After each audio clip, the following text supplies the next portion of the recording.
তোমরা যে মেসিরে বস মানো, তোমরা যে আর্জেন্টিনার গেঞ্জি গায়ে পইরা রাস্তাঘাটে মিছিল দাও, সেই আর্জেন্টিনার গেঞ্জি আমরা পায়ের নিচে রাখি। এই যে দেখো, তোমরা যেই নেইমারে বস মানো, যে ব্রাজিলের গেঞ্জি পইরা নিজেদের মধ্যে ঝগড়া বাঁধাও, সেই ব্রাজিলের গেঞ্জি আমরা হুগার নিচে রাখি, পাছার নিচে রাখি। এই যে দেখো, কি ভাইয়া রাগ হইতেছে, কষ্ট লাগতেছে, হায় আফসোস।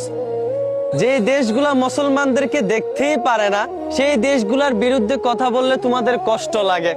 তোমরা মুসলমান, আলেম উলামাদেরকে নিয়ে মানুষ কত কথা বলে, তাদের বিরুদ্ধে কত কথা বলে।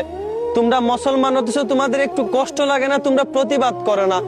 অথচ এদের মতো বিধর্মীদের বিরুদ্ধে কিছু বললেই তোমাদের গায়ে লাগে, তোমরা কষ্ট পাও, তোমরা অনেক রাগ হও।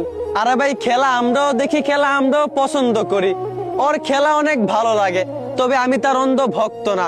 ওর স্কিল আমার কাছে ভালো লাগে, তবে আমি তার অন্ধ ভক্ত না, কারণ আমি একজন মুসলমান।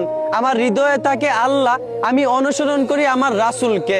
ওদের খেলা ভালো লাগতে পারে, তবে ওদের খেলা দেখে ওদের প্রতি অন্ধ ভক্ত হয়ে যাওয়া, এটা কখনোই মুসলমানের পরিচয় হতে পারে না।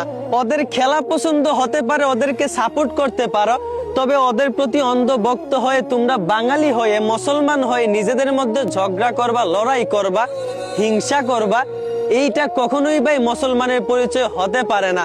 ব্রাজিল, যে এখানে মুসলমানদেরকে প্রকাশ্যে আযান দিতে তারা নিষেধ করে, আর্জেন্টিনা, যেই দেশ মুসলমানদেরকে দেখতেই পারে না, আর তোমরা মুসলমান হয়ে তাদের প্রতি অন্ধভক্ত, তাদের দেশ নিয়ে আমাদের দেশের মানুষের সঙ্গে ঝগড়া করো, তাদের দেশের পতাকা আমাদের দেশে উড়াও।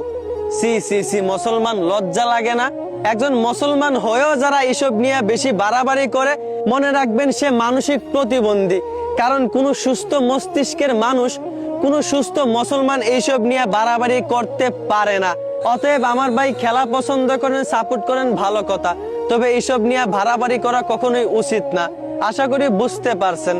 ধন্যবাদ।